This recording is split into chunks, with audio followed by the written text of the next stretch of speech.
环球大战线深入世界最前线，全球各地观众朋友，大家好，我是叶思敏，我们欢迎前立委蔡正元蔡委员。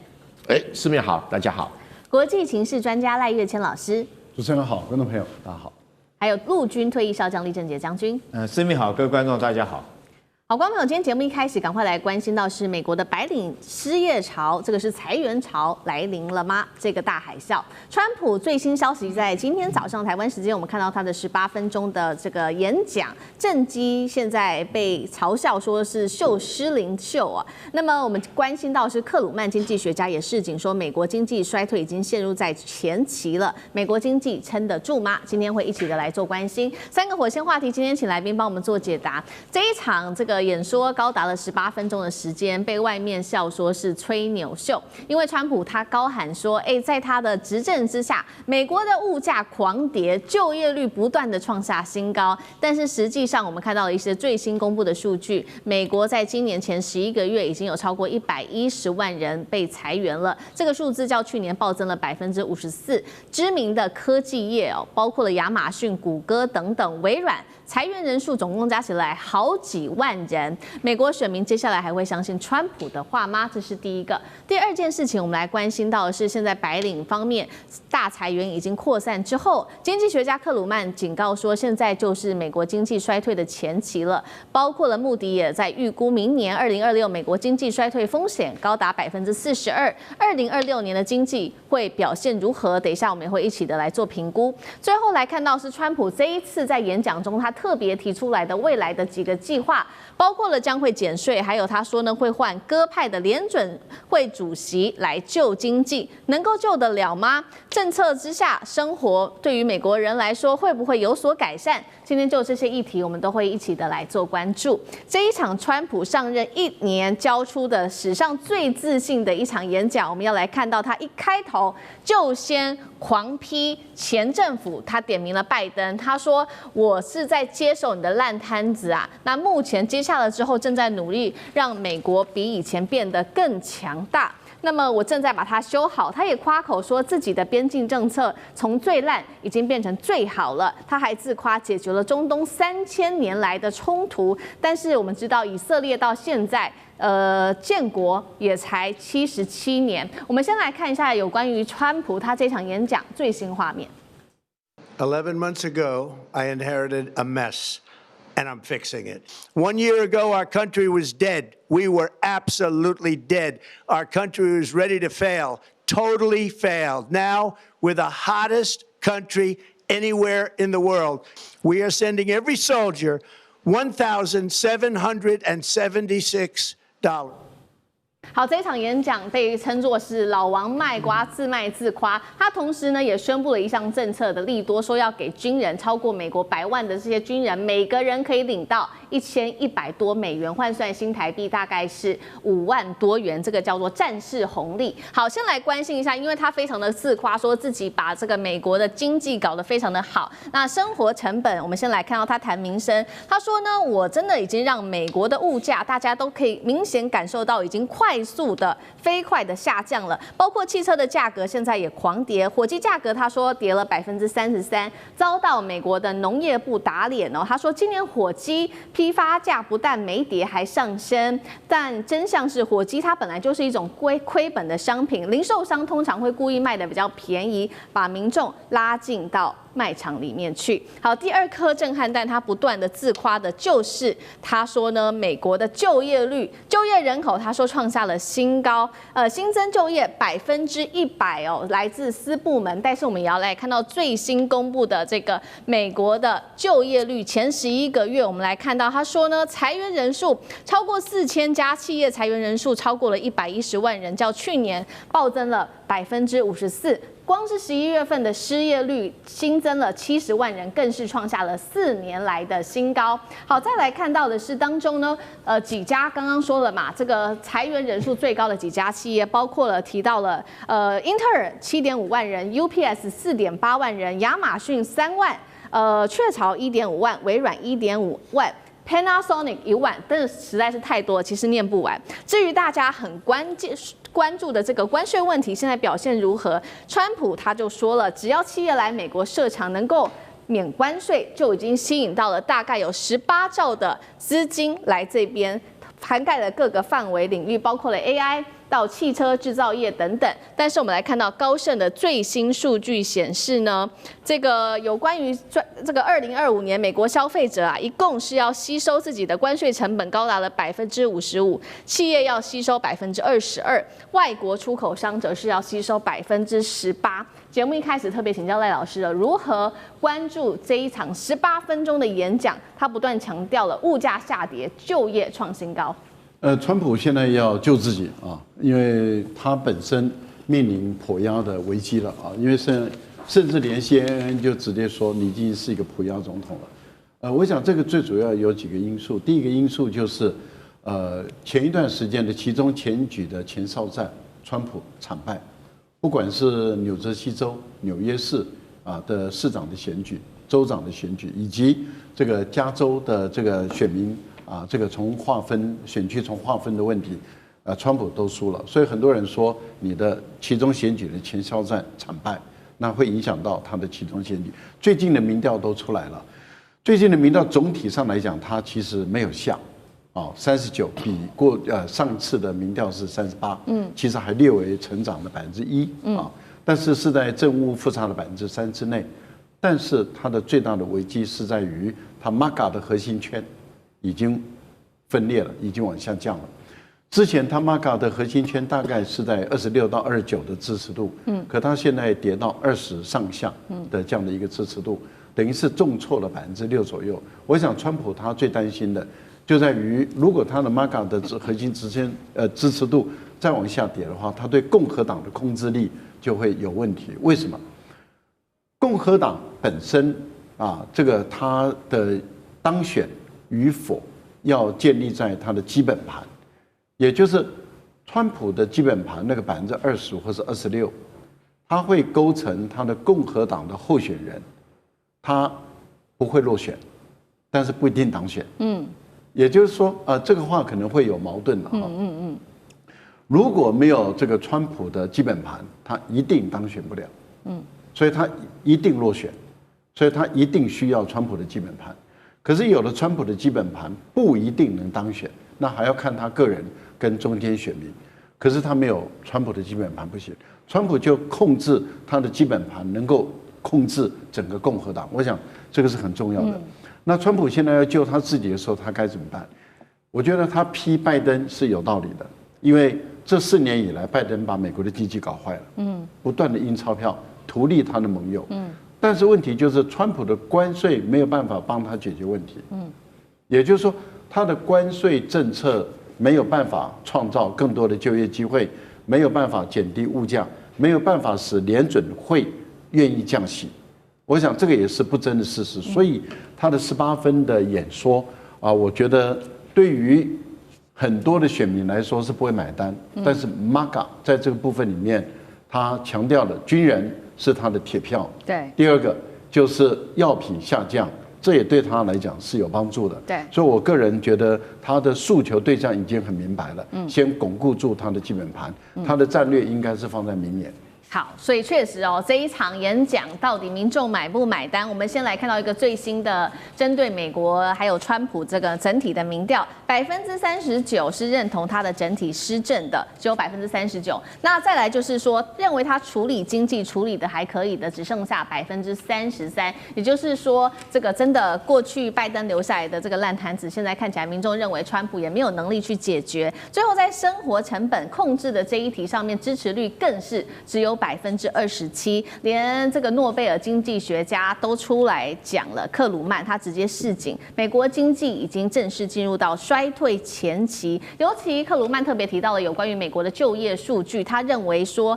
疲弱到现在可以认真的去担忧这件事情了，也就是衰退即将降临。包括穆迪最新分析报告显示，2026年美国经济衰退几率达到42%。委员怎么看有关于明年2026美国的经济衰退可能性？换上鸽派联准会主席就能够救经济吗？还有这一场18分钟的演讲，委员如何看？他18分钟的演讲当然是自吹自擂了，有的真的，有的假的，然后有的真的夸大，有的假的，基本上就是故意把它说得微不足道。但整体来讲的话，美国明年的经济会什么状况？我个人认为会维持平盘，不会什么好，也不会什么坏。原因在哪里？就是说，明年的确是因为关税课征的问题，使得很多的美国的生活水平上升。因为美国之所以能够维持一个高生活水准，就依赖着进口廉价物品。那廉价物品上升了，咖啡涨，牛肉涨，然后 Costco 里面每一样都涨，因为跟关税有关呐。那加上为了打地缘政治啊，打地缘这个竞争啊，搞乱七八糟的，所以唯一的经济结果那是进口货物涨了。那他想说要在美国自己生产，那美国自己生产什么都贵啊，所以生活物品会上涨，这是一个必然的趋势，而且这是川普自己搞的，没有别人搞的啊。那可是有没有因为这样子而很多的物品下跌？对，汽车真的是下跌。为什么汽车下跌？因为以前汽车涨的时候是拜登的政策要淘汰燃油车，那现在他反而倒过来打压新能源车，所以燃油车的继续就原来的模具、原来的材料就继续生产下去了。所以难免中古车会倒出来，所以整体汽车价格下跌哈。但是这个坏的方面也有一个好的方面。就是他拿着枪到全世界去要人家投资，所以资金在明年都会大量回流。大量回流的话，他的投资金额支出会大量增加。那同时呢，这个整个就业的数字也会增加。对。那现在所谓的失业率砍了很多，是因为结构在转变。那很多过去 call center 的不用了，改用 AI 啦。这个很多的行业，可是基本上来讲，虽然有裁了100多万人，可美国总共的就业数是大概800万人，以上在运转哈。当然，它3亿多人口，大概有新增加700多万，所以林总总来讲，净增加大概6万多人，那是有史以来最少了，最少了。可是即使是如此这个失业率还轻微上升到大概1年多来最高的数字已经到4.6%。那4.6%。就反映在很多的行业表示薪资就会降低再加上通货膨胀虽然是很温和，但是也超过美国人的忍受程度已经2.5% 以上了，所以整体来讲，美国人日子不好过那 GDP 虚胖因为他明年的 GDP 可能每一个人均所得 GDP 有可能会到达9万块美元，而相对的中国大陆的 GDP 大概只有13000到15000块。差距差不多6倍左右，可是问题是在美国一个汉堡同样的东西在中国大陆至少快10倍所以中国大陆虽然是 GDP 少，但是问题它的生活水平并没有比较差，原因也在这里所以我们整体来看，就是说明年会不会降息，要看那个联准会主席是谁。如果是哈塞特这种降息国家队，那就降息幅度就大了。那如果是那个什么沃特。那个看起来不像是降息国家队，会降，但幅度不大。那这个时候就边走边看那如果降息幅度不够的话，美国经济会在平盘下来一点点，但是不会衰退。好，刚刚特别提到嘛，所以会不会降息这件事情，因为川普已经选了一个他希望是鸽派的联准会主席上任，如果真的降息了，接下来对于美国经济会比较好过吗？这是第一个问题。顺便也是看到川普提出的是说要减税，这一些问题加上一起的话，就能够改变美国现在目前的状况吗？将军又怎么看？我不认为美国人民来讲，在明年日子会比较好过从几件事情看出来，这次川普18分钟演讲，他演讲的主题是什么？是让美国再次负担得起。那是不是言下之意就是说，美国人民现在负担不起他们一般基本的食衣住行、基本生活所必须支出的费用，老百姓负担不起。所以川普这个演讲很明显的就是承认，换个角度来看，就是承认自己美国现在老百姓生活负担很重第二个，我们从一个数据上面就看得出来，就是美国川普现在今年的支持率从他原来刚当选的47%跌落到现在剩下39%。那中间这个落差，我觉得对美国老百姓那当然绝对不是因为你这个川普拿到有可能在加沙劝核止战啊，或者是俄乌战争有所成效获得的这个这个支持率我觉得很明显的，这支持率会下滑，就是因为美国人民生活的比较艰苦，所以你的支持率会下降。那我想说会造成美国这种生活会比较贫困，有几个原因。第一个来讲，当然就是关税的问题了。你美国川普自己本身错误的关税，你贸然去要求这些关税，然后想要制造业再回到美国，但是没想到的却是让进口的成本这个普遍的增加，尤其是说老百姓生活所要的日常生活所需的用品来讲，不断的增加。第二个来讲，我觉得川普自己的个性有很大的关系他自己承认自己是酒鬼个性，虽然说他滴酒不沾，但是他酒鬼个性，什么叫酒鬼个性呢？就是激进，然后这个变化莫测喝了酒的人就经常胡说八道，所以人家为什么讲他taco为什么讲他激进，就是这个原因。在这种状况下，我不认为他的新的经济政策有助于美国明年老百姓的经济生活改善。好，谢谢湘军。那我们休息一下，马上回来。地缘政治、美中之争、战略价值、强权崛起、小国生存，现在与未来洞悉事件走向，掌握世界脉动，全球观点尽在环球大战线。好，这一节中美之间在科技战，我们要带观众朋友来关心到的是中国大陆它的 EUV 原型机正式的曝光了。西方神话等于破防了吗？今天会来关心到的是中美科技是否正式进入脱钩倒数，3个火线话题，我们今天会来做讨论。第一个 EUV 一直都被中国视为是，一直被西方视为是中国一直过不去的一个门槛，但是没有想到如今呢，原型机正式的现身了，代表西方神话破功吗？第二件事情是，这个 EUV 的出来啊，其实是在相当艰苦的一个环境之下出来的。几个条件包括它是零进口的，而且是在西方国家全面封锁下，所以出现了这个 EUV。代表说美国的科技封锁制裁是不是失效呢？最后也会来关心，除了 EUV 有这个正式的突破之外，今天我们会来看到算力三雄的崛起，代表大陆已经准备好了要打造完整的红色晶片链了吗？中美科技脱钩是否进入倒数？好，我们赶快来看到这个是最新的一个科技界震撼消息，而且报道来源是来自于路透社。路透社西方媒体做的独家报道说，中国大陆现在深圳这个地方进行的是一个非常高度保密，而且是举国都动起来的一个超级大计划。这个计划呢，被称作是曼哈顿计划，主导者是这个习近平的亲信，也就是丁薛祥。他们预估呢，2025年初就已经打造出了这个第一台的 EUV 的原型机极紫外光机哦。而且呢，这个消息来源它不是一个概念而已，也不限于过去好像只能做 DUV 而已。现在它已经确定了能够稳定的产出13.5奈米的极紫外光源的一个实体的设备了。大家要知道，这个目前呢能够供应这样子的一个设备的，就是这个艾斯摩尔全球唯一的供应商哦。而且呢，当初他打造这个机器的时候，花了非常大的心力，烧了数十亿欧元之外，2019年花了非常久的时间，高达20年的时间，才在2019年勉强商用出来的这个 EUV。现在看到说大陆不到10年，恐怕就会被反超吗？能够在不到10年的时候就做到这样子的一个 EUV 吗？如果真的成真，也代表正式打破西方认为 EUV 是中国永远过不去的一个门槛。赖老师怎么看？当然这个是一种不具名的一个报告了哈。所有的报告是说他们采访参与这个极机密的核心人物的工程师，然后他用的是另外一个身份证件，他的诉说。我个人的推断是他要接触到这些工程师不容易。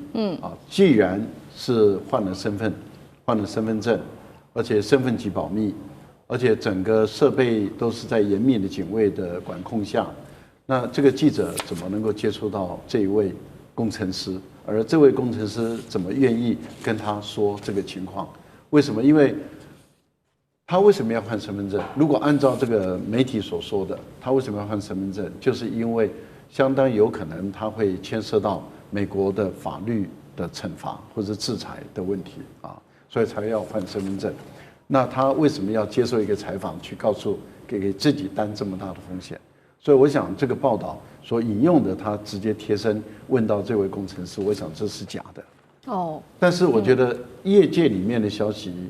是真的，也就是说这种传言事实上是真的。也就是说应该有这么样的一个计划，有这样的一个实验室，有这样的一个极紫光，因为这个极紫光的这个 EUV 的这个讯息，事实上大陆官方也有隐隐约约的也有透露，也有讲。可是这一次真正的重点是在于说，中国大陆已经第一次发射出极紫光源这个问题，这个才是真正的突破，是在这里。我想他们这次报道的就在于说，这个光已经可以打出来了。那这个光能够打出来，在大陆来讲就是一个很大的突破。其实，在 ASML 来讲，也知道这是一个很大的突破，因为只有把这个光源打出来，它才能够开始做修正嘛，开始做优化，然后让它能够产生非常细的刻蚀的这样的一个能力。那接着就是想办法优化的问题了。所以 ASML 他当然会紧张，那当然他认为说2028年太快了，他的推断是认为2030年，所以他的推断是中国大陆应该是做出来了，但是不会到2028年这么快。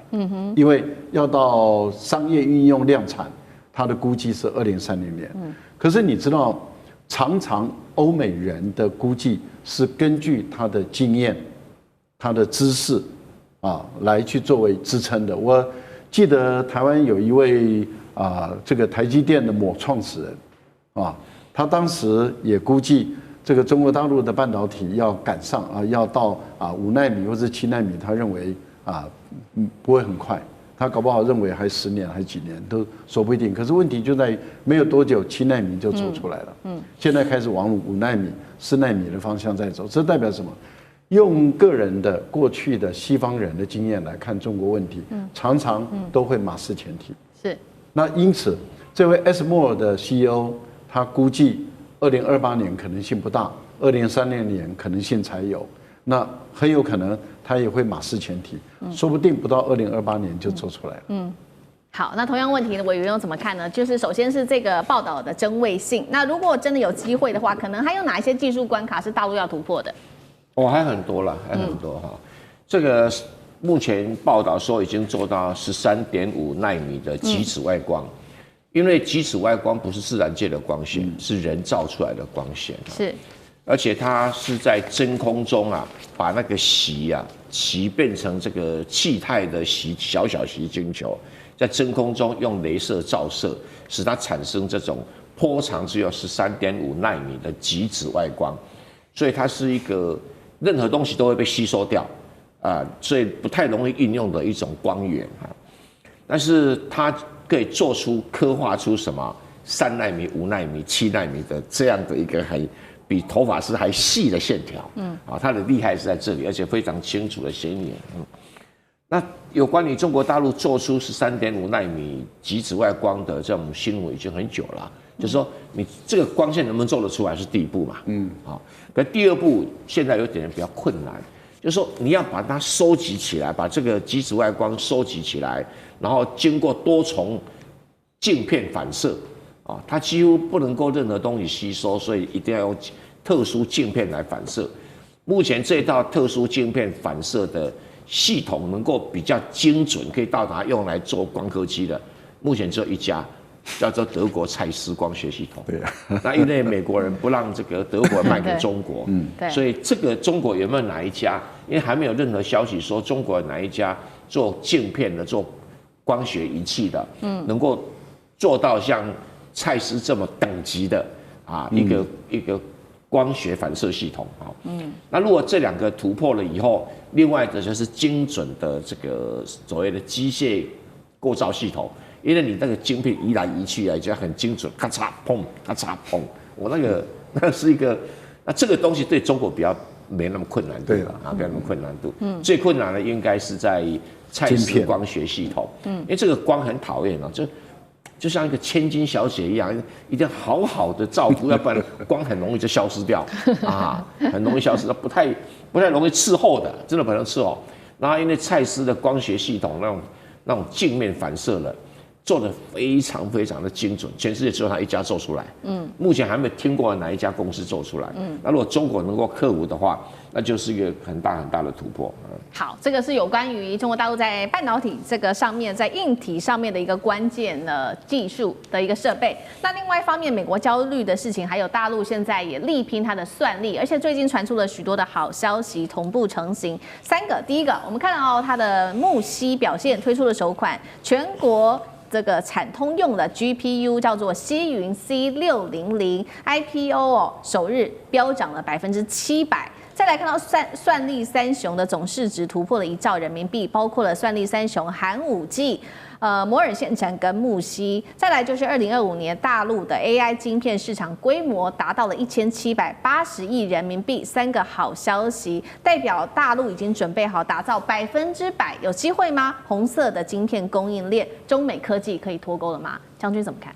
第一个我们看好，虽然说美国近期它答应这个给中国出口 H200的晶片，但是新款的 Blackwell 它还是不愿意卖给中国。对，可见美国在科技方面来讲，对中国小院高墙的这种科技管制持续手段还是有的。所以这种状况下，中国一定要想办法突破哈。那木犀可以说就是一个突破的一个关键节点。那木犀它的创办人哈叫陈维良。他在2009年的时候在上海成立这家公司哈，那这个陈维良本身他就是 AMD 的之前的员工，那所以他懂得怎么样做这种 AI 晶片。那他回到中国以后，自己成立这家公司来发展所谓GPU， 这个是 AI GPU 的一款晶片哈。设计其实他以前已经先在这上市之前。它已经有一个这种晶片出来叫 C500哈，那 C500当初的规格是比照 NVIDIA 的 A100那款的规格哈，但是它不以此为满足，它是因为这个晶片一定要持续不断的精进嘛，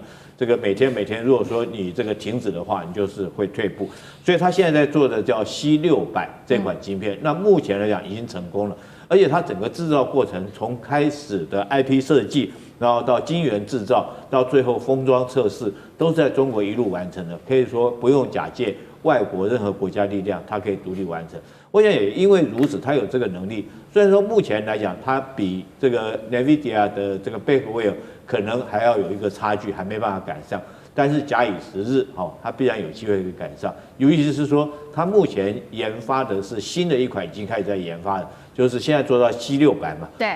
它之后要做到 C700这一款。如果做到 C700的话，它的效能大概比照这个 NVIDIA 的 H100的水准哈，那就有机会更成功。也难怪这款晶片刚一上市的时候，不是晶片刚上，这家公司刚上市的时候，它的股价在当天马上飙升到700%，代表中国人民哈对这款晶片的信心度还是很高的。好，谢谢将军。那我们休息一下，马上回来。地缘政治、美中之争、战略价值、强权崛起、小国生存，现在与未来洞悉事件走向，掌握世界脉动，全球观点尽在环球大战线。好，有关于川普在这个委内瑞拉的布局，这一次是真的不演了。美军直接把自己的刀亮出来，直接抢石油，封锁委内瑞拉，同时也炸船来盖牌哦。拉美是否沦为美国的新殖民战区？今天我们会一起的来做关心。我们来看到这一次，川普直接在他的社群媒体上面直接下令了，说对所有进出委内瑞拉的所受到制裁的这些油轮要实施全面而且彻底的封锁。他干脆说了，上面所有的石油土地从我们手上偷走的资产，我们现在全部都交还给美国。好，这一消息出来之后，大家就在看说，这个不是制裁吧？这个是直接海盗在做抢劫嘛？因为呢，目前委内瑞拉它的石油对他来说其实是非常非常重要的，但这背后还有剑指中国的意思吗？等一下我们会来做一个比较深度的解读。先来看看委内瑞拉石油到底有多重要呢？它占它的石油储量大概是达到了3000亿桶，占全球是最多的。委内瑞拉它的日产量更是达到了100万桶。那么石油更占委内瑞拉出口比重是达到了9%，8成出口石油流向中国大陆为主，是最重要的一个市场，剩下的一些10%几才是流向了美国。所以呢，这个时候川普他说他直接偷走这个委内瑞拉，偷走美国的资源，又下令要封锁石油，他是不是也不演了？就觉得说啊，我干脆直接掠夺好了。委员怎么看？川普总统以前说台湾的晶片制造是偷美国的，在他的眼中，全世界都是偷美国的，好像这是美国自己的东西。现在连委内瑞拉的石油都是偷美国的。我不晓得美国人看到这样的一个说法，会不会觉得很汗颜？怎么有一个堂而皇之的把抢劫人家的东西当作是在讨回他原本的东西？美国也有很多的有良心、有知识的知识分子，对川普这种说法竟然不吭声。美国的媒体对这种说法也没有人批判，好像在纵容他，或者自己以为本来就这样。这个是美国在道德跟精神上堕落的一个象征，就是选出这种总统讲出这种话，很令人意外，也很令人压抑。委内瑞拉本来就是一个穷国家，你别看它蕴藏量全世界最多，但是开采困难，成本高，所以它每一天顶多就是100万桶，100万桶全世界前15名都排不进去啊，前15名都可以一天120万桶，它100万桶虽然是出产是有问题的，然后出产有问题，现在被封锁，这个已经占他国家的最重要的收入来源了，又被他封锁，所以封锁的川普的用意很简单，就是要让你委内瑞拉整个经济崩溃，让你社会解体，让你政治崩塌。他现在玩的是个游戏，所以他要玩那个长期封锁战争。长期封锁战争，我们只能叹一口气。可是这种战术会不会成功？会的。他封锁够久就一定崩溃，因为没有人敢援助委内瑞拉。那个不管是中国也好，俄罗斯，我看不出来有谁有能力这个时候来援助委内瑞拉。那当时美国发表所谓的2025国家安全这个战略报告的时候，就讲得很清楚啊，中南美洲不许外国插手，所以什么“一带一路”啊都免谈啊，这个什么两洋铁路啊，都不用给我提了，什么巴拿马啊、前海港都会受到很大的压制，而且它是用军事力量跟你比拳头，任何一个国家都不可能在中南美洲建立可以跟美国竞争的一种军事力量啊，所以他在中南美洲予取予求，除非中南美洲有什么比较变动大的革命啊，那即使如此也会被他镇压下去啊，因为无力啊就是一个硬道理。那川普是在扩大用他的帝国主义、殖民主义啊，再次的对中南美洲进行一种迫害、剥削式的殖民。委内瑞拉第一个例子。同时，他也不断的恐吓巴西啊、哥伦比亚、洪都拉斯啊，所有可能产生左派政权的，都会被他这个恐吓，所以以后中南美洲只能出现右派政权，不能出现反美政权啊，这是他想要达成的目的。那其他的，他并不是真的需要去抢委内瑞拉石油，那只是一个说法而已。为什么？因为委内瑞拉现在只是一天100万桶啊，美国一天都1200万桶啦，他根本不缺这个石油的供应，但他想要控制啊，也就是说委内瑞拉你不可以用国营的方式来经营石油，你必须像盖亚那一样，把你的石油开采、提炼、运输都交给美国公司，他要的是这个东西。好，我们所以看到川普这次透过他的殖民帝国主义，确实已经重挫了委内瑞拉。但是另外一方面，川普的另外一个目的，能不能透过控制石油来打击中国大陆呢？这个等一下我们会请赖老师来帮我们做分析。现在有一个说法说，川普真正瞄准的其实是来自于中国他的影子船队，因为呢，他本来认为这个封锁的话，就会掐断中国的地下供油链，但是也有消息人士做了一个分析，他认为说这样反而是有利于大陆陆取得这个用更低的价格取得石油的，因为他们可以要求委内瑞拉使用接受战争条款，那石油就会大幅的折价，连这个滞期费都可以得到补偿，等于大陆就有一个更便宜的石油的后门了。那再来就是在政治上，如果委内瑞拉一直被美国持续的施压的话，或许会更倾向靠中国大陆或俄罗斯。赖老师怎么解读？在政治上，委内瑞拉其实本来就很依靠中国大陆啊。那在军事这个部分，它是更依靠俄罗斯，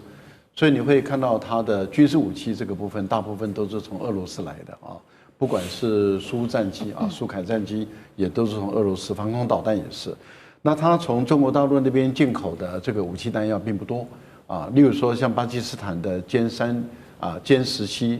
委内瑞拉就没有从中国大陆那边来。所以早期委内瑞拉的合作的伙伴在军事方面更多的是依赖俄罗斯。俄罗斯在过去也派过他的舰队，那么到了委内瑞拉港口这个地方停泊，也曾经在美国要威胁委内瑞拉的时候，俄罗斯也曾经这支援过。但是在这一次川普的时代，我们没有看到俄罗斯的军舰或是核动力潜舰有到了这个委内瑞拉来。在过去拜登时代有，但是在川普时代没有。这个对委内瑞拉的军事安全这个部分，当然陷于不利的影响。在昨天，王毅有跟委内瑞拉外长有通了电话了，就是表达了中国的立场。但是由于在军事方面，中国大陆没有着力点，目前来说能够做的就是在外交上，在联合国内，那么去支持委内瑞拉，然后对美国实施牵制的作用。但这个作用能不能产生大的效果有限。不过，如果说川普是打委内瑞拉的石油就能够切断中国大陆的油，这个想得太天真了。因为委内瑞拉的油占中国大陆的进口油就4%。对，你看起来很多，但事实上对大陆来讲，这个真的是零头，因为4%并不大。所以对大陆来说，它这个问题并不大。但是对委内瑞拉来讲，影响就很大了。您刚刚有谈到了6成，每一天60万桶以上，一般估计是60到65万桶是卖到中国大陆，它构成委内瑞拉经济收入、财政收入的最大的来源。那现在的情况是，当它被美国封锁了以后，当然走入这种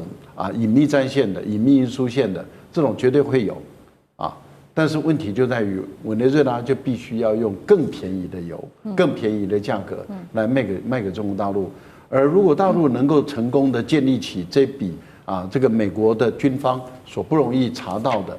这个运输线的话，那这个对大陆来讲的话，反而是更赚了一笔战争财，也说不一定。所以很多的时候很难说，因为封锁对美国来讲不是100%有效的。好，这个封锁石油的部分看起来美国的这个轨迹还没有办法达成哦。那另外一方面，我们也要来看到是说，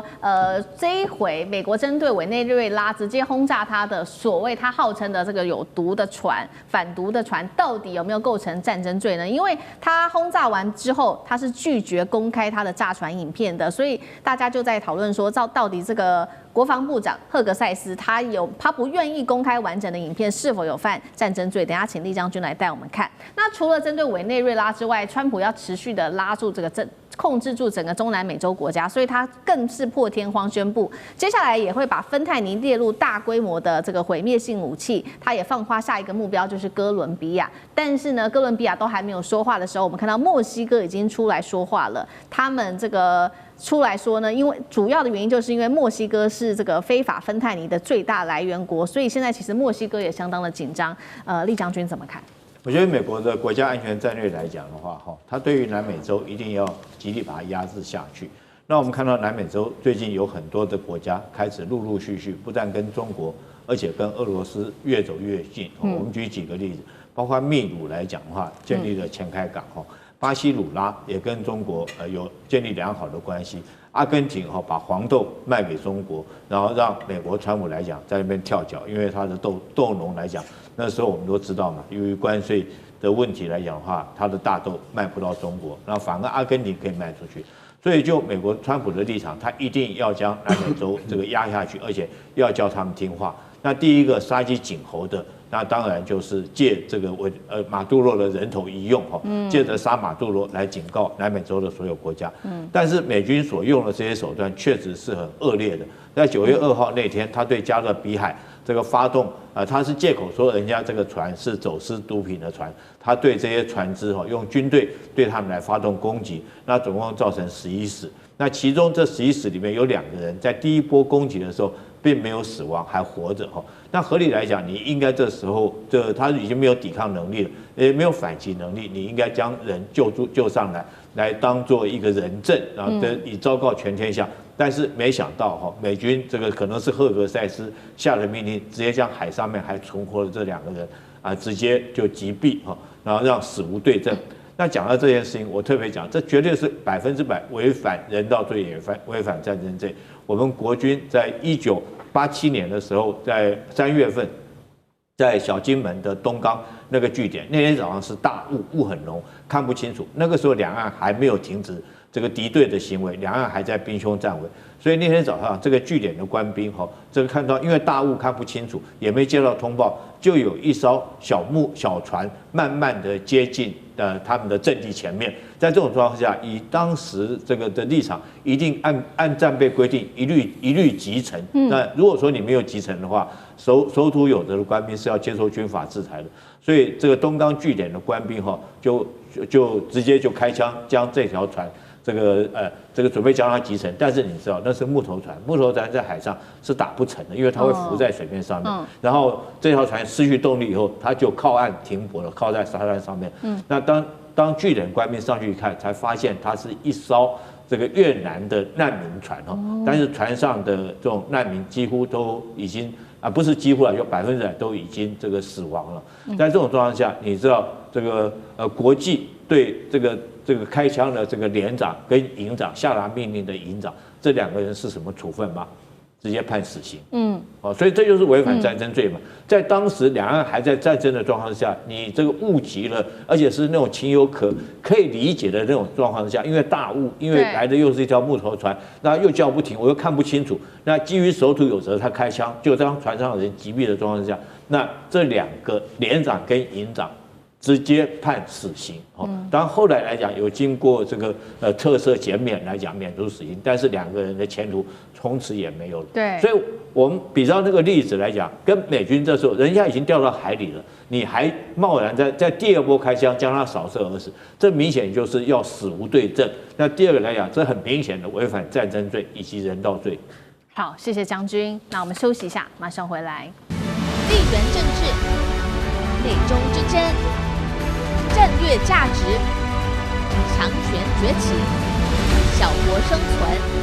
现在与未来洞悉事件走向，掌握世界脉动，全球观点尽在环球大战线。好，接下来关心大陆的双航母福建舰穿过台海，不是巧合吗？我们等一下会关心，包括了山东舰也出来，还有004核动力航母上线在即。今天就这些议题，我们会来看到是大陆的航母时代是否正式的全面启动呢？我们会一起来做解读。昨天台海确实不平静，看到中国大陆最新的航母福建号正式的航行，那么穿越了台湾海峡。那另外一方面，同一天大陆第1艘自制的航母，这个是山东舰，则是成军达到了6周年了。那在这个之际呢，低调的迎来了成军6周年的这一年，是不是这个时间是巧合呢？我们稍微做一下回顾2019年的12月17号，当时呢，山东舰它就是在这个海南三亚这边交舰的，舷号是17。那央视也做了一个定调，当时山东舰的整体设计其实是更优化、更合理的，可以搭载很多的舰载机，编队指挥能力上就是可以更上一层楼的，也为后续包括整体在福建舰上面的研制打下了一个关键的基础。山东舰上面有什么主力？我们也来看到，就是它的歼15飞鲨战机，它的一些优势包括可以控制住。这个制空制海、远洋的掩护、打击空海陆岛屿，所以它被视为是一个海空作战的一个多面手。好，节目一开始特别请教赖老师怎么看了山东号现在呢，在中国大陆的航母发展中，如何扮演所谓的承上启下的角色？那它接下来对于包括了整个福建舰的研制是提供了哪一些关键的经验？只能目前搭载歼15吗？未来有没有机会搭载歼35？赖老师怎么看？歼35能不能上这个山东舰，要看它的重量了哈，因为我们都知道，由于没有助推器的话啊，它就会涉及到它的重量能不能在这么短的跑道啊，能不能够推上去啊，这个会牵涉到未来歼35它有没有为这种这个滑跃式的航母本身所设计啊。但是我们可以确定的是，福建舰它是歼35可以上。歼15也可以上，它反而是多功能的，因为它连这个空中预警机固定翼的它都可以上得去啊，这代表这个推力确实是非常的重要啊。为什么山东舰会引起这么高度的一个关注？最主要是因为它是完全的自主知识产权，也就是说，中国大陆在买的第一个，也就是完全废弃的这辽宁号的时候，辽宁号买进来，它其实连动力都没有。那不用讲它的作战系统，什么都没有，就是连线路也都没有，而且当时乌克兰也不给任何图纸都没有。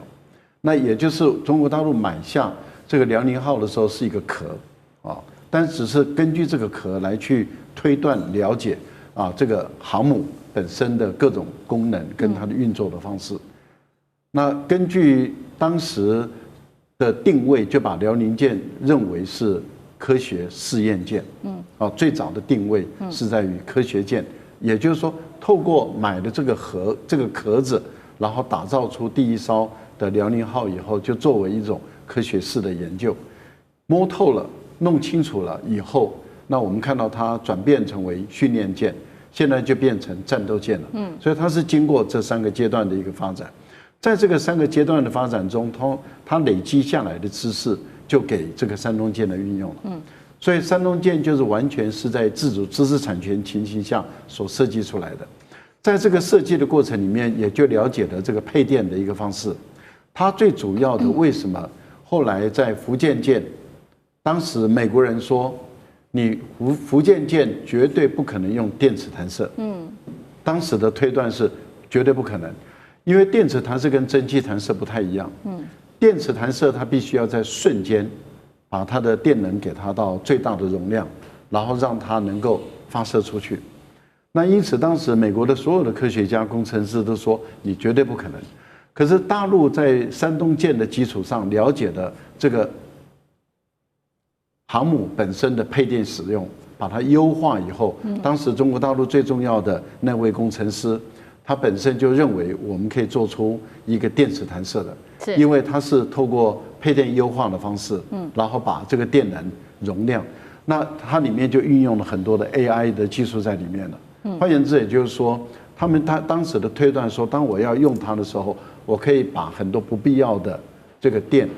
把它都节省下来，那么用给这个电磁弹射来使用。那事实上证明它成功了。我想。这个山东舰对于中国大陆来说是非常重要的一个承先启后的一个功能，是在于自己做出来的航母，那就有利于福建舰的发展。好，我们看到大陆的航母不断的在进化，那另外一方面，我们如果拿来跟美国的航母来做比较的话，结果如何呢？我们也持续看下去，包括了大连造船厂现在在建的是004，它的004型的航母。南华早报在这边特别做了一个披露，说004呢不只是大陆首艘的核动力航母，而且关注到它的吨位比美国福特号还要大最多20%，而且还可以配备4到5条的电磁弹射器，可以搭载90架以上的舰载机跟大型无人机。目前我们看到在舰载机的数量上面，福特号现在是75架，现在预估004航母可以到90架的舰载机，代表一个什么样的意义？那004航母不只是配备这个核动力，它的吨位我们刚刚说了，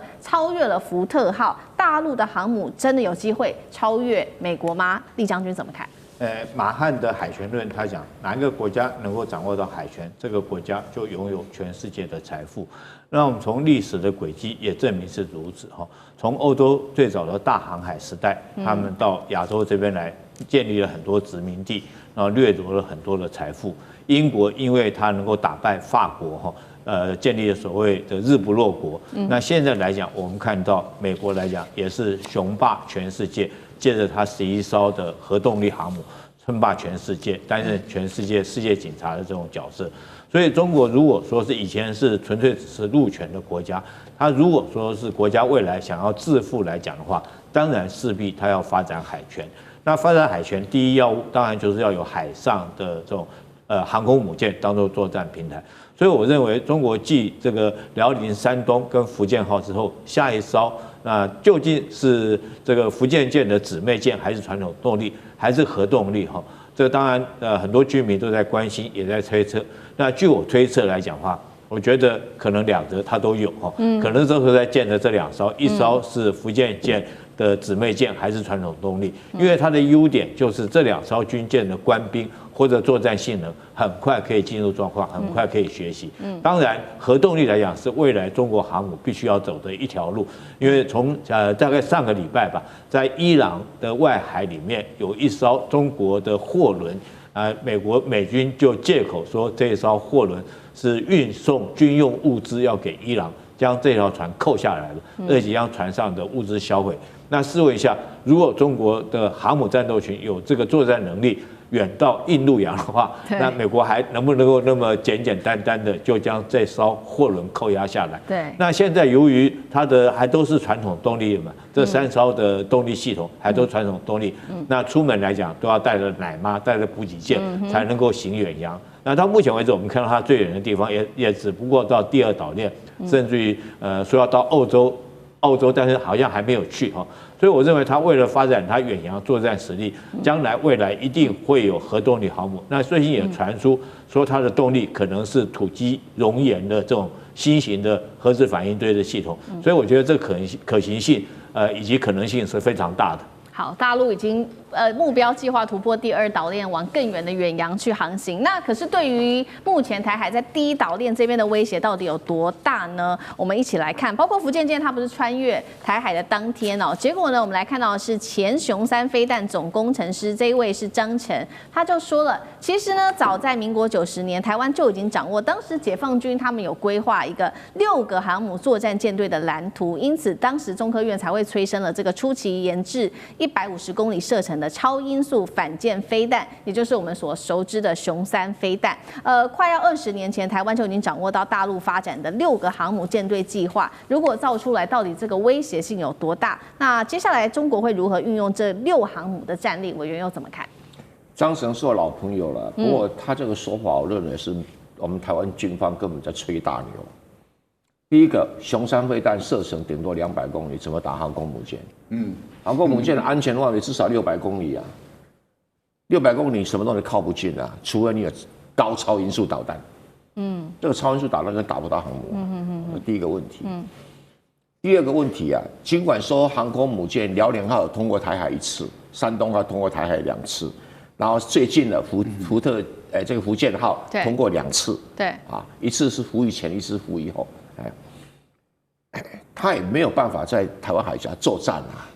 因为台湾海峡不需要航空母舰，对，航空母舰是你没有机场的时候才要航空母舰呐，所以对于这个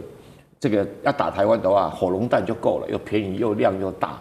那雄3飞弹基本上是装在台湾的船上的，我很不客气的讲，像 CSIS 的兵推，半个小时台湾海军全死，就用火龙弹密集打5000颗一下来，机场全毁，指挥所全挂，包括陆军总部全从地球上消失，5000颗火龙弹，谁挡得住啊？没有人挡得住啊！而且火龙弹无法拦截，什么都拦截不了，因为它的东西很便宜，你有什么用？爱国者飞弹怎么打？而且爱国者飞弹只要出现第一线就被打挂了，这是我们的问题。根本没有连拦截跟抵抗能力，还讲说150公里的船，可以发射雄3飞弹。第一次乱打的时候，就是我揭露的、啊，第一个时间我就揭露这个事了。那时候国防部长、行政院长、总统都还不知道。那身价不是张晨告诉我的哈。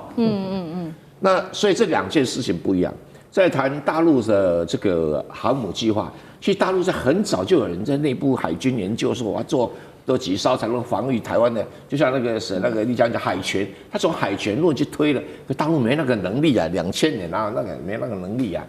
他真正的突破是在什么地方？是真的想做是1996年台海危机，2艘美国航空母舰靠在中国大陆沿岸，解放军空军就不敢动啊，就是对解放军是很大的刺激。然后1996年他到2002年才买到瓦格良号，然后才从乌克兰挖了一批的，差不多几十个老工程师回来教中国大陆那年轻工程师如何去把这个改一改，所以才成功的。那真的说要做几艘，他是边摸边做，但这个绝对跟雄山没有关系，雄山一点用处都没有，对航空母舰一点用处都没有。